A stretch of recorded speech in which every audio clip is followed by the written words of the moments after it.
Dios me lo bendiga. Vamos a continuar con el estudio del libro de Apocalipsis. Bendecido el nombre maravilloso del Señor. Y vamos a ir allí al capítulo 16, donde hemos estado estudiando Apocalipsis, capítulo 16. Bendecido el nombre maravilloso del Señor. Allí estuvimos estudiando el fin de semana pasada. Estudiamos las siete copas de la ira del Cordero. Dijimos que hay 3 series de juicio. La primera serie se llama los sellos. No, amén, téngalo claro. Primera serie de juicios son los sellos. La segunda serie se llama las trompetas. Y la tercera son las copas. Y la tercera serie de juicios, cuando habla de copas, se refiere a copas grandes. No se refiere a algo pequeño, sino a algo grande, como una ensaladera. Amén. Así que pueden tomar asiento. Bendito el nombre maravilloso del Señor.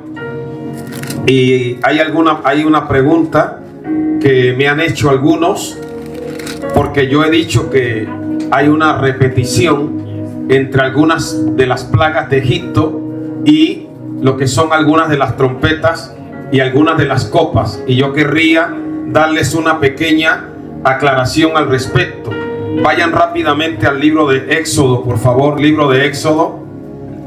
Éxodo capítulo 7 y versículo del 17 al 19. Ahí habla de la primera plaga que vino en Egipto. Recuerde que cuando empezamos Apocalipsis 16, ahora lo repasaremos, vamos a ver cómo el mar se convierte en sangre como de muerto y los ríos. Esa plaga ya ocurrió en Egipto. Amén. En el libro de Éxodo capítulo 7, versículos del 17 al 19 dice: así ha dicho Jehová, en esto conocerás que yo soy Jehová. He aquí yo golpearé con la vara que tengo en mi mano el agua que está en el río, y se convertirá en sangre, y los peces que hay en el río morirán, y hederá el río, y los egipcios tendrán asco de beber el agua del río. ¿Por qué el agua del río Nilo? ¿Y por qué las aguas de Egipto se convierten en sangre? Cuando ustedes leen el libro de Éxodo capítulo 1, ustedes leerán que cuando nacían los niños hebreos, ¿qué hacían los egipcios? Los arrojaban al río Nilo.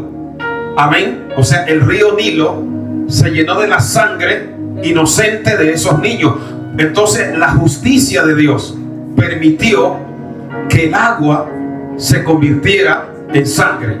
Todas las plagas que Dios envió sobre Egipto eran no solamente sobre el pueblo rebelde, sino sobre los ídolos y las deidades diabólicas que había en Egipto. Por ejemplo, el dios que se creía que se controlaba las aguas en Egipto era un principado demoníaco llamado Nun, y Dios lo castigó, lo inutilizó y demostró que quien tenía el control sobre las aguas era él. Amén. También se hablaba de que el dios que controlaba las inundaciones en Egipto era un tal Hapi. Entonces Dios envió esa plaga para castigar. Recuerde que en Éxodo dice: yo no solamente voy a castigar a Egipto, sino a los dioses de Egipto. Ahora mismo en Apocalipsis estamos viendo cómo Dios va a contender contra el dragón, el falso profeta y la bestia, y contra todos aquellos que siguen sus pisadas rebeldes. La segunda plaga en Éxodo 8 del 2 al 4, y fue la plaga de ranas. Amén. Recuerde cuando Apocalipsis habla de 3 espíritus inmundos a manera de ranas, y nos dice la palabra que el río iba a criar rana. La diosa de las ranas en Egipto, que era una mujer con cabeza de rana, era la diosa de la fertilidad, se llamaba Heket. Amén. Dios estaba castigando a la diosa de la fertilidad, y también estaba castigando la soberbia de ellos que habían puesto su fe en ese ídolo demoníaco. La tercera plaga aparece en Éxodo 8:16. Di Aarón, extiende tu vara y golpea el polvo de la tierra para que se vuelva piojo por todo el país de Egipto. Era una plaga de piojos. El dios de la medicina era Imhotep. Dios les estaba demostrando a ellos, de hecho el polvo en Egipto se usaba como algo sagrado. Entonces Dios convirtió eso que ellos usaban como algo sagrado en algo molesto que se convirtió en piojos. La cuarta plaga aparece en Éxodo capítulo 8, versículo 21. Y nos dice la palabra, Éxodo 8, 21: si no dejas ir a mi pueblo, yo enviaré sobre ti y sobre tus siervos, sobre tu pueblo y sobre tus casas, toda clase de moscas, y las casas de los egipcios se llenarán de toda clase de moscas, y asimismo la tierra donde ellas estén. La plaga de moscas era un castigo contra el dios de las moscas y de los insectos llamado Kepri en Egipto, y Dios lo castigó. Kepri tenía la forma de un ser humano con cabeza de escarabajo, y se decía que él movía el sol. Entonces Dios estaba castigando a este ídolo demoníaco y a los que le adoraban. La quinta plaga, la plaga del ganado. Éxodo capítulo 9, versículo 3: he aquí la mano de Jehová estará sobre tus ganados que están en el campo, caballos, asnos, camellos, vacas y ovejas, con plaga gravísima. Sabe que en Egipto se le rendía culto a muchos dioses con cabezas de animales. Se cree que el culto que Israel, en el cual cayó idolátrico del becerro de oro, lo tomó de allí, del culto al becerro en Egipto. Y este era un castigo contra un dios que tenía cabeza de toro, que se conocía como Apis.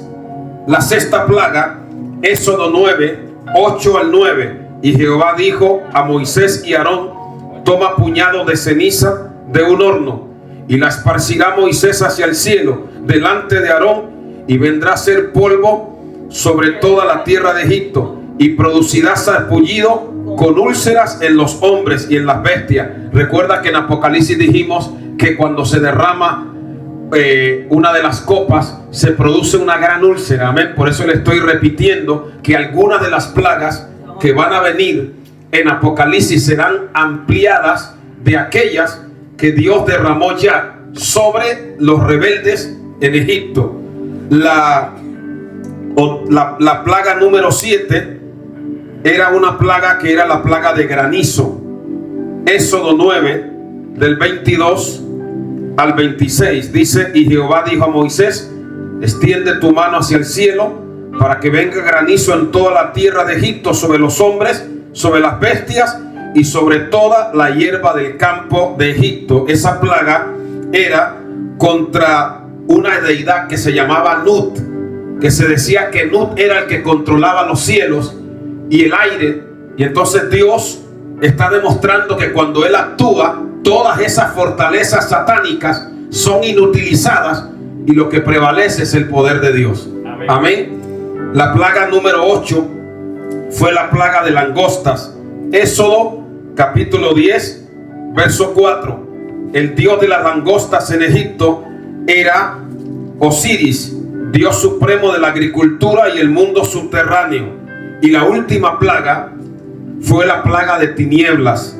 La penúltima plaga, Éxodo 10, 21. El dios del sol en Egipto era Ra, era el principal de los dioses. Amén. Recuerde que en Apocalipsis Dios va a castigar el reino de la bestia, del anticristo y del falso profeta con plaga de tinieblas.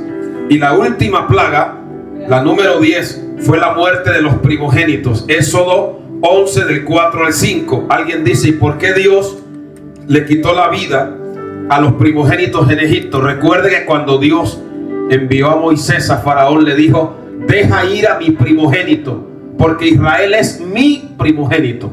Y no solo no los dejó ir, sino que los torturó y los castigó. Entonces, por eso es que les estoy diciendo que hay una correlación entre las plagas que el Señor trajo sobre Egipto y las que van a venir durante la gran tribulación. Volvamos ahí al libro de Apocalipsis, capítulo 16, donde estuvimos mirando la semana pasada, recuerde que la primera copa fue una úlcera maligna y pestilente sobre los hombres que tenían la marca de la bestia. Los que tengan la marca del anticristo en la frente, en la mano derecha, van a empezar a sentir como un escozor, como un sarpullido, y cuando van a mirarse, hermanos, lo que van a tener es una gran llaga que les va a cubrir desde la planta de los pies hasta la cabeza. Amén. La segunda copa, dijimos que el mar se convirtió en sangre como de muerto. No era cualquier sangre, la sangre que entra en proceso ya de deterioro, de descomposición. La tercera copa, dijimos que ataca lo que son las fuentes de agua dulce, los ríos.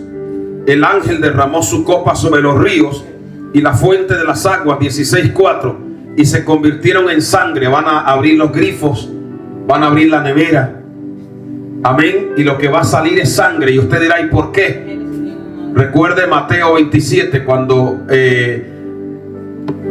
Pilato dice: ¿a quién queréis que os suelte? ¿A Barrabás o a Jesús? Y ellos dijeron: a Barrabás. Y cuando él preguntó acerca de la sangre, ellos dijeron: su sangre sea sobre nosotros, sobre nuestros hijos y sobre los hijos de nuestros hijos. Esto suena muy fuerte, pero peor que esto es la justicia pisoteada de Dios. La sangre de Cristo que ha sido ignorada. La gente hoy ya no cree en Dios, no tiene tiempo para Dios. Usted ve que aunque leyeran el libro de Apocalipsis y hoy un ángel surcara las islas, seguirían en su propio pecado y dirían que ha sido una manipulación. El corazón de la humanidad se ha endurecido de tal manera que el juicio llama a las puertas. Mire lo que dice el versículo 5, que el ángel le va a decir: justo eres, oh Dios, el que eras y el que has de venir, porque has juzgado estas cosas, por cuanto derramaron la sangre de los santos y de los profetas. Hoy en día, en muchos países, siguen muriendo creyentes por su fe. Recuerden la cantidad de personas que murieron en los regímenes ateos y comunistas por la fe. Muchos creyentes. Ahora aquí nos podemos reunir con libertad, pero hay lugares donde los hermanos no pueden reunirse con libertad porque están perseguidos, y esa sangre de esos mártires que es derramada un día vendrá a memoria delante de Dios y Dios va a pedir cuenta. Amén. ¿Cuántos pueden bendecir al Señor? Luego tenemos el verso 8: el cuarto ángel derramó su copa sobre el sol, el cual le fue dado a quemar a los hombres con fuego. Un aumento de la temperatura como jamás lo ha conocido la humanidad. Dice que los hombres se quemarán con el gran calor, y cuando se quemaban no se arrepentían, sino que blasfemaban contra el nombre de Dios, que tiene poder sobre estas plagas. Luego viene la quinta copa, y es que el ángel derrama su copa sobre el trono de la bestia, y su reino se cubre de tinieblas, y mordían de dolor sus lenguas. ¿Y qué hicieron? Blasfemaron contra Dios. Así como Faraón ante cada plaga se endurecía, así el anticristo y sus adoradores ante cada copa de la ira de Dios se tornarán más rebeldes, se ensoberbecerán, y en vez de humillarse, se erguirán en orgullo altivo contra Dios hasta que sean aniquilados. Apocalipsis 16:12: el sexto ángel derramó su copa sobre el gran río Éufrates, y el agua de este se secó. Dios en su día secó el mar rojo.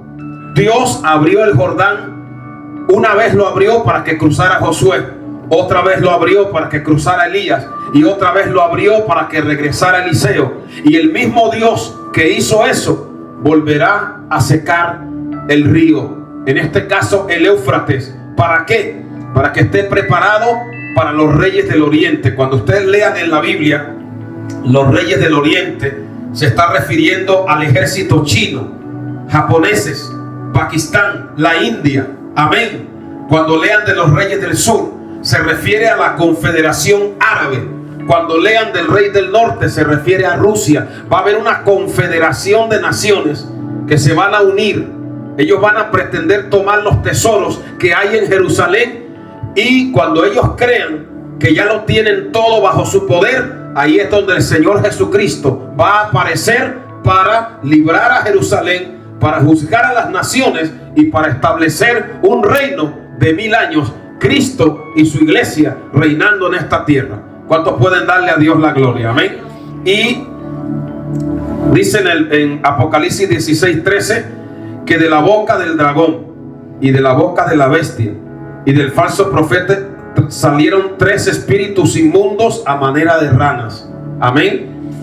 Pues son espíritus de demonios que hacen señales y van a los reyes de la tierra en todo el mundo. Va a haber una confederación, así como Hitler. Hitler fue una persona que tuvo la oportunidad de leer la palabra, de conocer la Biblia. Pero esas personas, cuando no le abre el corazón a Cristo, se lo abre a Satanás.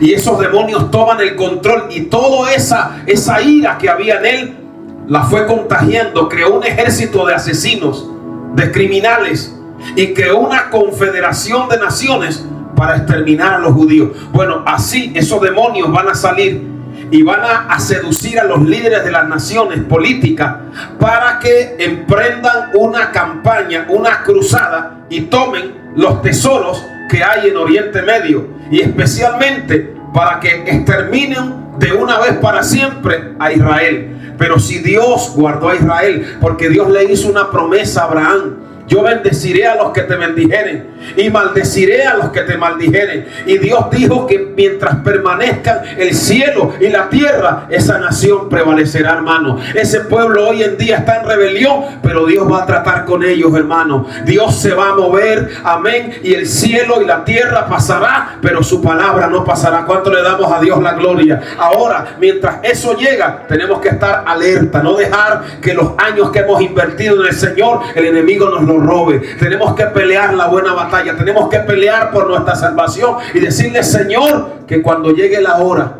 y cuando suene la trompeta, yo la pueda oír para ser arrebatado en el rapto de la iglesia. ¿Cuántos pueden bendecir al Señor? ¿Quién vive? Y a su nombre denle un aplauso al Señor, denle gloria a Dios y alábele, amén. Por eso Él dice aquí: yo vengo como ladrón. En el verso 15: bienaventurado el que vela, el que vigila, amén, el que está atento, el que no se deja robar, el que está de día, de noche y de madrugada vigilando. Bienaventurado el que vela y guarda sus ropas, amén, para que no ande desnudo y vean su vergüenza. Y aquí dice: los reunió en un lugar que en hebreo se llama Armagedón. Yo le dije que Armagedón en la Biblia es lo que se conoce como el valle de Josafat, amén. Josafat en la Biblia significa juicio de Dios, y ahí es donde Dios va a reunir a las naciones para juzgarlas, amén. ¿Cuántos pueden bendecir al Señor? La última copa, la 7ª copa, Apocalipsis 16 del 17 en adelante, léalo conmigo. El 7º ángel derramó su copa por el aire, y salió una gran voz del templo del cielo, del trono, diciendo: hecho está. Quiero detenerme un momento. Usted ve que entre el 6º sello y el 7º sello hubo un paréntesis. Entre la 6ª y la 7ª trompeta hay un paréntesis. Aquí no. Aquí ya se derrama la última copa de la ira de Dios, y sale una voz que en griego es egonen, que dice: hecho está. Está consumado, está realizado. ¿Por qué derrama esa copa sobre el aire? Usted no ha leído en Efesios capítulo 6 que la lucha del creyente no es contra carne ni sangre, sino contra principados y potestades. Esa copa es una copa que está siendo derramada sobre y contra el poder del que Pablo en Efesios 2 llamó el príncipe de la potestad del aire. Recuerde que nada sucede en la tierra sin que esté manipulado desde arriba. Por eso dice la palabra que Cristo a nosotros nos resucitó y nos sentó con Él en los lugares celestiales. Entonces, ¿por qué la copa es derramada sobre el aire? Porque ahora ya el poder de Satanás queda desarticulado, queda inutilizado. Es un juicio sobre el poder que reina allí. Amén. Y por eso dice que salió una voz diciendo: hecho está. Y cuando se derramó esa copa, miren lo que pasó, verso 18. Entonces hubo relámpagos, vaya leyéndolo, y voces y truenos, y un gran temblor de tierra, un terremoto tan grande cual no lo hubo jamás desde que los hombres han estado sobre la tierra. Oiga bien, hermano, mire que han habido a lo largo de la historia terremotos terribles, pero este va a ser tan grande que dice la Biblia que las islas se van a hundir, hermano, que los montes se van a hundir. No sé qué irá a pasar con estas islas para los que se queden aquí, pero va a ser terrible, porque en el primer terremoto que hablan, los terremotos de los sellos y las trompetas, las islas no se van a hundir, pero va a ser algo que se va a sentir a nivel universal. Dice la palabra aquí que ese terremoto es tan grande que la gran ciudad fue dividida en 3 partes.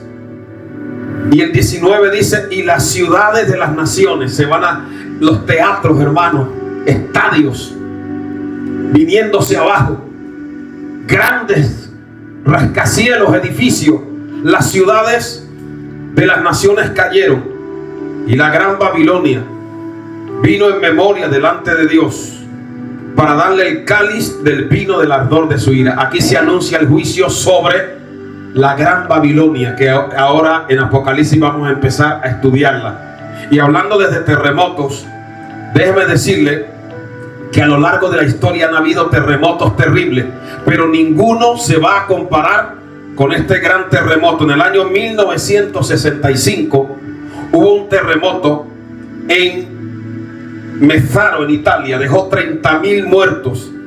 En el año 1976, un terrible terremoto en Guatemala dejó cerca de 23.000 muertos. En el 1703, 200.000 muertos por un terremoto en Tokio, Japón. En el 1868, Perú y Ecuador, 25.000 muertos. En el 1935, un terrible terremoto en India dejó 60.000 muertos. En Chennai, China, 800.000 muertos. En el 526 hubo un terremoto en Antioquía, en Siria, con 250.000 muertos. 856. En el año 856 en Corinto, Grecia, 45.000 muertos. En el 1293 en Kamakura, en Japón, 30.000 muertos. En el 1908 en Sicilia, 100.000 muertos. En el 1939 un terremoto en Chile deja 40.000 muertos. En el 1541 30.000 muertos, otro terremoto en Lisboa. Amén. Esta gran ciudad que habla aquí se refiere a Jerusalén. Este terremoto va a tener consecuencias universales desde América, va a cubrir Asia, va a llegar a África, va a llegar a las grandes naciones corruptas y entregadas a la idolatría, y van a ver como islas simbólicas donde estén practicando toda clase de iniquidades se van a hundir. Amén. Porque lo único que permanece es Dios y su palabra. Él dijo: el cielo y la tierra pasará, pero mi palabra no pasará. Amén. Así que cuando vino ese gran terremoto, en el verso 20 dice: y toda isla, oiga bien, y toda isla, tómeselo en serio, y los montes no fueron hallados. Y el 21 dice: y cayó del cielo sobre los hombres un enorme granizo. ¿Recuerda por qué le hablé de las plagas de Egipto cuando Dios envió el granizo sobre Egipto? Y aquí va a volver a repetirse, pero mire, va a ser un granizo que dice la palabra como el peso de un talento. Un talento equivalía más o menos a 96 libras. Estamos hablando de granizos enormes, hermano. Amén. Ya han habido ocasiones donde han habido lluvias de granizos terribles, pero esta va a ser más tremenda todavía. Amén. Y entonces dice la palabra que el granizo será tan grande que los hombres blasfemarán contra Dios por la plaga del granizo, porque su plaga fue sobremanera grande. ¿A qué conclusión llegamos? Que han venido los juicios de los sellos, de las trompetas y de las copas, y siguen erguidos, llenos de soberbia y blasfemando contra Dios. Luego tenemos el capítulo 17 y el 18, que aunque usted los vea aquí cronológicamente, puede suceder antes del capítulo en que están. Sencillamente Juan lo colocó aquí conforme Dios se lo reveló, y se nos habla del juicio de lo que Juan llama la gran ramera. Preste atención. Apocalipsis capítulo 17 nos habla de la Babilonia religiosa, de un sistema religioso que usted conoce, que Dios nos va a mostrar cuál es su condición en esta tarde. Apocalipsis 17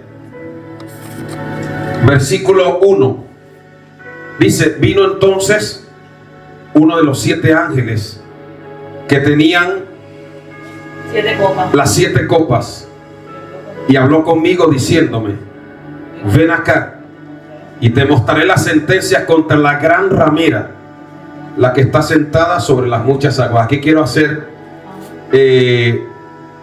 un stop. Usted ve que en Apocalipsis nos habla de varias mujeres. Nos habla de Israel en el capítulo 12, la mujer vestida de sol, con la luna debajo de sus pies y coronada con 2 estrellas. De esa mujer dice que la bestia, el anticristo, le va a hacer la guerra a Israel, y Dios la llevará al desierto para ser sustentada por un tiempo, 1 año, tiempos, 2 años, y la mitad de un tiempo, medio año, 3 años y medio. Pero en Apocalipsis 19 nos habla de otra mujer, la iglesia, y dice: gocémonos y alegrémonos porque han venido las bodas, y a su esposa se le ha concedido que se vista de lino fino. Tenemos la iglesia y tenemos a Israel. Ahora, ¿quién es esta que aparece aquí?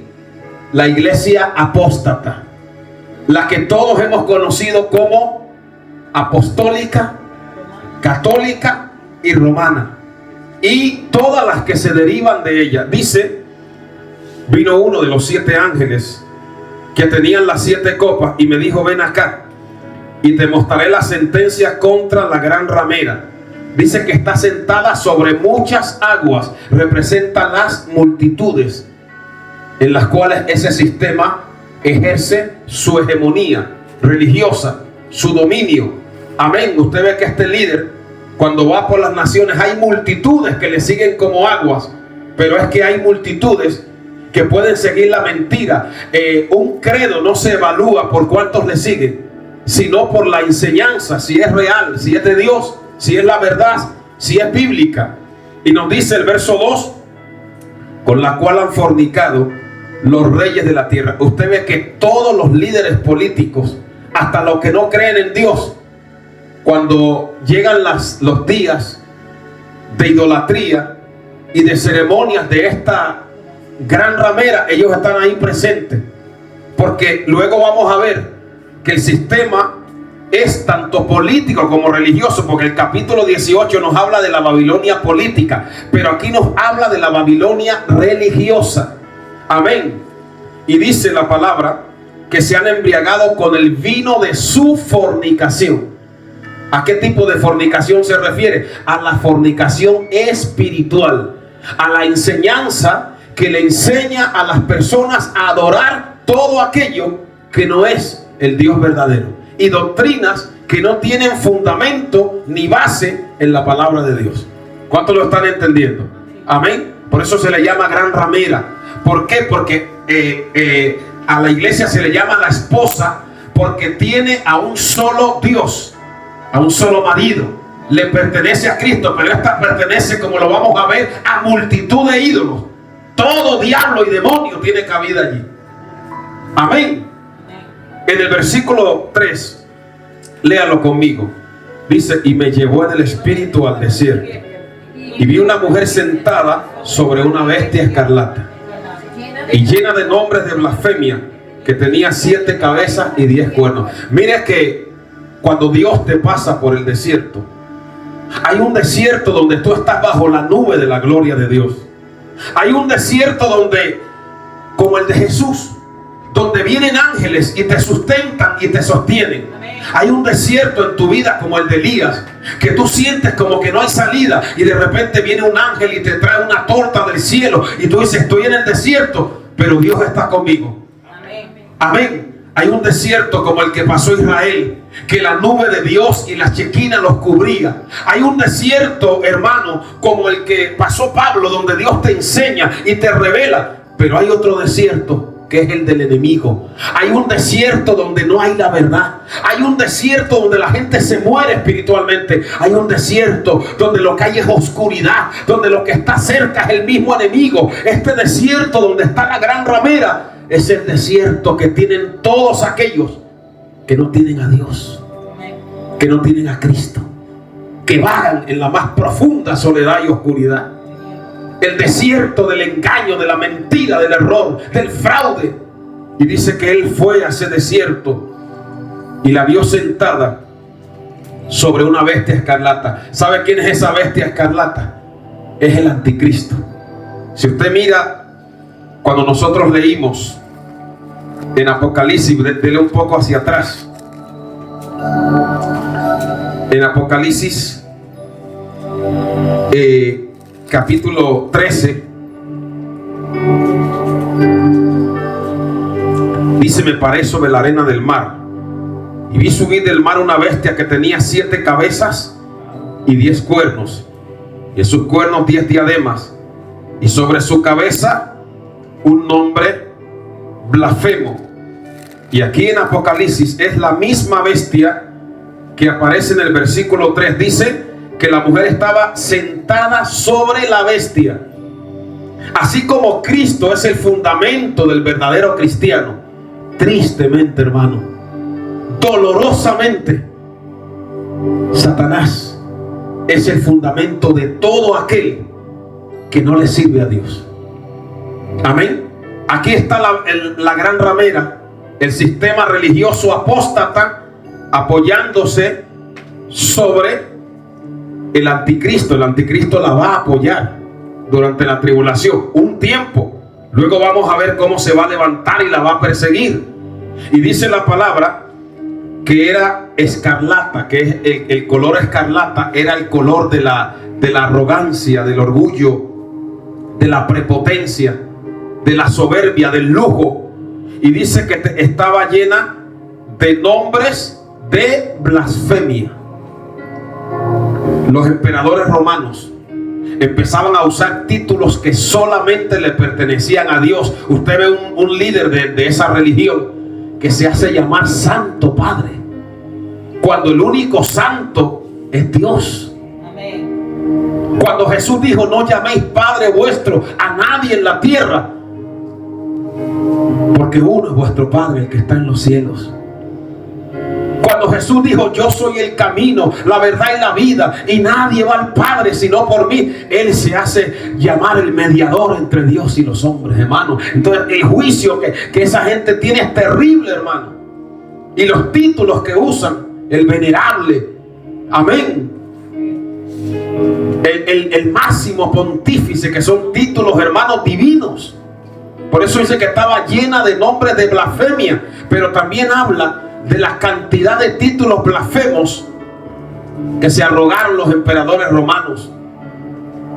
Y también habla de cómo en este sistema religioso que usted conoce, lo que predomina es la blasfemia, el insulto a Dios, la herejía, enseñanzas que no tienen pie, ni cabeza, ni base bíblica. Y miren lo que dice. Dice que la mujer estaba vestida de púrpura y escarlata. Recuerda cómo el rico se vestía de púrpura y de lino fino. y hacía cada día banquete con esplendidez. ¿Sabe que en esa religión a sus grandes líderes, obispos, cardenales, le llaman los purpurados? Y aquí dice la palabra que estaba adornada de oro, de piedras preciosas. Una de las coronas que usa ese líder tiene más de 200 piedras preciosas, hermano. Solamente la corona. Si usted llega allí, a esa catedral que se conoce de San Pedro, el lujo, usted se quedaría, hermano, impresionado por el lujo que predomina allí, cuando Jesús, el Hijo de Dios, no tenía dónde recostar su cabeza. Y han engañado a la humanidad, y todas las naciones le tienen que entregar millones de divisas del presupuesto público. Tienen radios, televisiones, emisoras, canales de televisión, y tienen el control sobre las naciones y los reyes de la tierra. Y aún la gente que no cree, el domingo aparentemente dice: bueno, pues voy, bautizan a su hijo, hacen ceremonia y vuelven a su rutina de pecado. Amén. Ahora, ¿de dónde viene eso? Nos dice la palabra que la mujer tenía en su mano un cáliz lleno de oro, un cáliz de oro lleno de abominaciones y de la inmundicia de su fornicación. Recuerde que está hablando de fornicación espiritual. Y nos dice que en su frente tenía un nombre escrito, un misterio: Babilonia la grande, la madre de las rameras y de las abominaciones de la tierra. Quiero aclararles algo. ¿Por qué se llama Babilonia? Ustedes recuerdan que el primer intento de rebelión contra Dios después del diluvio se dio allí, cuando Nimrod guió a los rebeldes, Génesis capítulo 10, a construir la torre de Babel. Y se han hecho excavaciones e investigaciones y se han descubierto que esa gente construía como unas especies de escaleras hacia arriba que se llamaban los zigurats, que eran de ladrillo, para ellos observar los astros y adorar a los demonios. Es más, en Babilonia, según la historia que nos ha venido a través de unas tablillas de barro que se llaman las tablillas cuneiformes, se cree que la mujer de Nimrod se llamaba Semiramis, la gran madre. Y esta tal Semiramis dice que dio a luz un hijo y ella lo declaró como el Mesías, le llamó Tamuz. Y según Semiramis y la leyenda babilónica, Tamuz salió de cacería y fue herido por una fiera y murió. Y según Semiramis, Tamuz resucitó.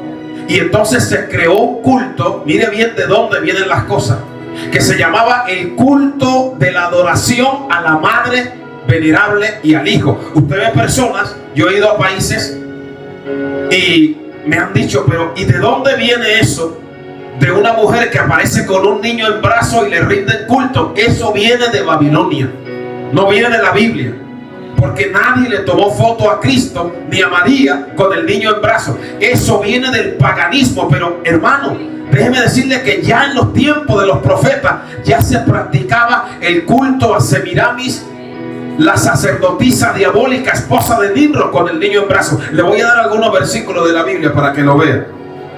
Bendito sea el nombre poderoso del Señor. Mire algunos versículos donde dice la Biblia que ya se le rendía culto tanto a Tamuz como a esa sacerdotisa que llamaban la reina madre o reina del cielo. Mire su Biblia en Ezequiel capítulo 8. Ezequiel capítulo 8 versículo 14. Ezequiel, aquí adoraban, aquí se veían mujeres llorando por Tamuz. Ezequiel capítulo 8 verso 14: y me llevó a la entrada de la puerta de la casa de Jehová que estaba al norte, y aquí mujeres que estaban allí sentadas endechando a Tamuz. El culto a Tamuz ya se había infiltrado en el pueblo de Dios. Y mire también Jeremías capítulo 7, Jeremías capítulo 7, versículo 18. Jeremías 7, 18. Mire, hermano, no hay nada nuevo bajo el sol. Cuando uno se aparta de la palabra, uno cae en el engaño, en el error, y Satanás lo esclaviza y lo vuelve a llevar a adorar los mismos demonios que se adoraron en el pasado. Esta mujer era líder de lo que llamaban las religiones misotéricas o misteriosas, Semiramis. Y aquí en Jeremías 7:18 dice: los hijos recogen la leña, los padres encienden el fuego, léalo conmigo.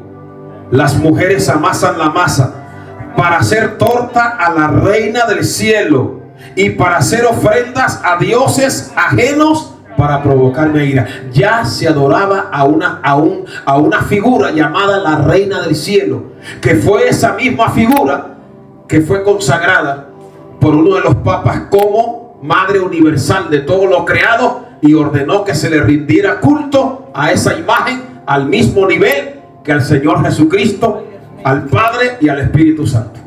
Mire hasta dónde llega la rebeldía y la blasfemia, hermano. Amén. Entonces ese culto, por eso él la ve en la frente y se queda. Juan dice: ¿pero esto qué es?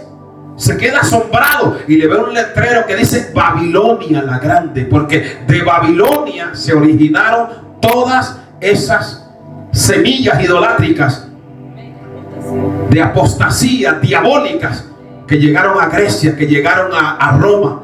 Y cuando los creyentes se convertían, porque antes para uno convertirse tenías que aceptar a Cristo, tenías que arrepentirse, tenías que apartarse del pecado. Pero miren lo que hizo el diablo. En el año 312 el emperador Constantino tenía una lucha por el control del dominio en Roma con otro emperador llamado Magencio. Y él dice que tuvo un sueño y vio una frase en latín que decía signus vinces, con este signo vencerá, y vio una cruz. Y él peleó con esa cruz y venció, y se hizo cristiano falsamente. Obligó a los soldados a que se hicieran cristianos, ordenó que se hicieran cristianos por la fuerza, bautizó a los niños, les dio templo. O sea, el ser cristiano, que era una obra del Espíritu Santo, ahora se convertía en un privilegio. Y lentamente las doctrinas babilónicas, la herejía romana y pagana, se fue metiendo dentro de la iglesia. Amén. De hecho, allí en Babilonia había una casta de sacerdotes que utilizaban un agua sagrada para purificar a la gente. De ahí viene eso del agua bendita. Había un grupo de jóvenes que no se casaban, sino que se consagraban y se llamaban las vírgenes vestales. De ahí viene lo que usted conoce hoy en día tristemente como las monjas. Amén. Entonces, lamentablemente, cuando uno no escudriña y no conoce la palabra, cae en estos errores, en las doctrinas babilónicas, en esas herejías. Es más, si usted mira a lo largo de la historia, usted ve que la Roma papal está llena de misterios. Usted ve una figura que usan allí que se llama el sagrario, con unos rayos.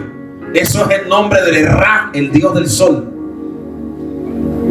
Los sacerdotes babilónicos usaban un gorro que terminaba en forma de pez. Usted no lo ve que tienen un gorro que tiene como forma de un pescado. Ese pescado era el dios pagano Dagón, que era el dios de la fertilidad.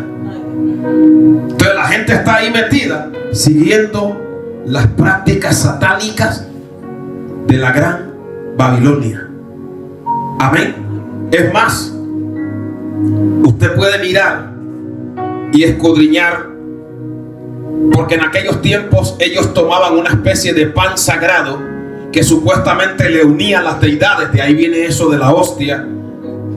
Amén. Los rosarios que vienen del budismo, el escapulario, la señal de la cruz, las procesiones que se hacían como prácticas ocultistas para alejar a los demonios, la veneración de imágenes y santos, el celibato clerical, el limbo, el purgatorio, el agua bendita, la salvación única y exclusivamente a través del catolicismo y una cantidad de prácticas que no tienen fundamento en la palabra de Dios. Por ejemplo, en Roma, para cada práctica o para cada cosa había un dios. Ustedes saben que el dios de los oráculos era Apolos, que la diosa de la música, la diosa de la sabiduría, Artemisa. Diana era la diosa de los bosques. Mercurio era el dios de los mensajes. Marte era el dios de la guerra en Roma. Vulcano era el dios del fuego y el metal. Venus era la diosa de la belleza. Neptuno era el guardián supremo del mar. Plutón, el del infierno. Vesta era la diosa que tenía que ver con el fuego. ¿Qué pasa? Cuando esta gente de Roma querían entrar a la iglesia, pero no dejar sus demonios, ¿cuál fue la estrategia que usó la gran ramera? Darle a esos ídolos paganos el nombre de santos cristianos. Y usted puede ver cómo hoy en día en la gran ramera, en ese sistema, para cada día hay un dios. Por ejemplo, el dios de los abogados o los abogados, San Ivo. El de los actores, San Ginés, el 25 de agosto. El de los agricultores, Jorge, el 23 de abril. Esteban, el de los albañiles, el 26 de diciembre. El de las amas de casa, Santa Ana. El de los astrónomos, Santo Domingo, el 4 de agosto. El de los atletas es San Sebastián. Todos los atletas tienen que ir detrás de San Sebastián. El de las escuelas, Santo Tomás de Aquino. Todo esto viene de que los paganos para cada día tenían un ídolo. Usted no ve cuando dice hoy es día de amén, porque todo ese paganismo lo metió la gran ramera y lo disfrazó de cristianismo. Y ahí está la gente engañada y yendo a millones al infierno, si no se arrepienten y buscan a Jesucristo y creen la Biblia y creen la verdad. Aviadores, la señora de Doleto. Banqueros, le pusieron a San Mateo porque como la Biblia dice que él estaba sentado en el banco de los tributos públicos, pues le pusieron Mateo. Cazadores, San Eustaquio, el 20 de septiembre. Bomberos, Cosme y Damián. Desesperados, San Judas Tadeo, para los desesperados. Pescadores, San Andrés. Los jardineros, Santa Dorotea. Los médicos, San Pantaleón y San Lucas. Y hasta San Rafael también. Amén. Entonces toda esa mezcla de paganismo la infiltraron. Por eso dice que la vio llena de nombres de blasfemia. Porque el único que merece toda gloria y honra y adoración es el Rey de Reyes y Señor de Señores. Denle un aplauso a Él, sea la gloria. Nosotros sabemos que nadie va al Padre si no es por Él, hermano. Que la salvación no es por imagen, no es por ídolo, no es por nada. La gente que me oye esta palabra en las naciones tiene que saber que son días de buscar al Cristo de la gloria, que son días de volverse a Dios. Yo sé que esta palabra está llegando a otros países y está saliendo también por la radio, y la gente que me oye tiene que saber que son días de agarrarse del Dios verdadero, porque los que estén adorando estas cosas, hermano, la ira de Dios va a venir sobre ellos. Amén. Porque dice el Señor: no te harás imagen ni ninguna semejanza de la que esté arriba en los cielos ni en la tierra, porque yo soy el Señor tu Dios. Él es Jesucristo, es la imagen del Dios invisible. ¿Y cómo es Dios? Dios es espíritu. Juan capítulo 4. Y los verdaderos adoradores, es necesario que le adoremos en espíritu y en verdad. Para adorar a Dios no necesitamos una imagen, ni una figura, ni un ídolo, sino arrepentirnos y entregarnos de corazón sincero, darle a Dios nuestra alma, nuestro corazón, nuestra vida, y venir aquí con un corazón agradecido. Aleluya, como David, que decía una cosa: he demandado al Señor y esta buscaré, que esté yo en la casa del Señor todos los días de mi vida para contemplar la hermosura del Señor. ¿Cuánto le damos a Dios la gloria? Entonces, hermano, cuando Dios le revela esto a Juan, hermano, esto nos estremece a nosotros el corazón, porque de ese ambiente diabólico es donde Dios nos sacó. Nos quitó esos nombres de blasfemia, nos quitó toda esa basura, y hoy estamos adorando al que vive por los siglos de los siglos. ¿Cuántos pueden adorar al Señor? ¿Cuántos pueden darle a Dios la gloria? Hoy estamos rodeados de ángeles, porque el ángel del Señor acampa en derredor de los que le temen y los defiende. El enemigo no tiene parte ni suerte contigo cuando le damos a Dios la gloria. Hoy no tenemos ya esos nombres de blasfemia, sino el sello del Dios vivo. Amén. Hoy podemos decir en esta tarde, a pesar de la batalla, a pesar de la prueba, que gloria a Dios, que aunque pasemos por nuestro desierto, el Señor nos dice en Isaías: cuando pases por las aguas, yo estaré contigo, y si por los ríos no te anegarás. Cuando pases por el fuego, no te quemará, la llama no arderá en ti. Cuando le damos a Dios la gloria, hoy tenemos que levantar la mano y decir: hasta aquí me ha ayudado el Señor. Oh, cuánto le damos a Dios la gloria. Hasta aquí no me ha abandonado, no me ha dejado solo, no me ha desamparado. Por eso, iglesia, mantente fiel, hermano, mantente fiel. Valora esta palabra, porque muchos oídos desearon oír lo que tú oyes y no lo pudieron oír. Oh, a Dios sea la gloria, hermano. Gloria a Dios por esta palabra que nos alumbra el lugar oscuro, que nos revela para que no seamos arrastrados por el error de los inicuos. Oh, dele un aplauso al que vive por los siglos. Dele gloria a Él, aleluya, Él sea la gloria. Cristo vive para siempre. Estamos esperando la gloriosa venida de nuestro Salvador Jesucristo. Oh, a Él sea la gloria. Esa gloriosa venida la vamos a tener en Apocalipsis 19, aleluya. Pero mientras tanto estamos estudiando esta revelación que Dios le dio a su siervo Juan, donde ve el sistema, pero no como el mundo lo ve, brillante, elegante, donde usted ve estos hombres que se codean, se pasean, se relacionan. Ellos van y se relacionan con los banqueros, con los multimillonarios, con los reyes de la tierra, pero espiritualmente aparecen en un desierto, controlados por el enemigo y alejados de la gloria de Dios. Amén. Y cuando Juan vio, hermano, aquella visión, allí en Apocalipsis capítulo 17, ese sistema que desde Babilonia contaminó a las naciones, y que hoy, en el sentido espiritual de la palabra, aparece encarnado por esa religión que tiene su sede en Roma, y le llama la madre de las rameras de la tierra. Oiga, que habla de varias rameras, porque hay por ahí doctrinas que niegan la divinidad de Jesús. Hay doctrinas que dicen que Jesucristo no es Dios. Estas también son rameras. Hay doctrinas que niegan la segunda venida de Cristo, que niegan que sin santidad nadie verá al Señor. Hay lugares hoy donde, si usted es cristiano y no sigue la enseñanza del Islam, usted puede morir. Esos también están ahí con sus ídolos, persiguiendo a los hijos de Dios, bombardeando hasta las iglesias. Hay lugares donde los hermanos hace no mucho tiempo, en un país, esperaron que los hermanitos se congregaran, y como era una choza pobre, hermano, la rodearon y la regaron con gasolina y le prendieron fuego.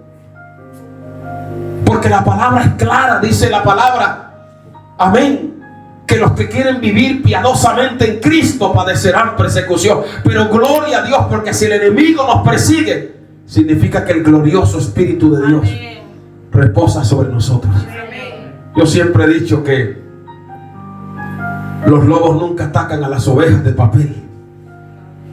Amén. Dale gloria a Dios. Mantente fiel. Entonces, este sistema que aparece aquí en forma de mujer representa lo que nosotros conocemos como la religión católica, apostólica y romana, y todas las derivadas doctrinales y heréticas que han salido de ahí. En el verso 6 dice: vi la mujer ebria, ya continuaré mañana, ebria, borracha, ¿de qué? De la sangre de los mártires. Porque no solamente, hermano, cargó con la idolatría, es que también instigó para cometer los más horrendos crímenes a través de lo que se llamaba o se conocía como la Inquisición, donde mucha sangre de hijos de Dios fue derramada.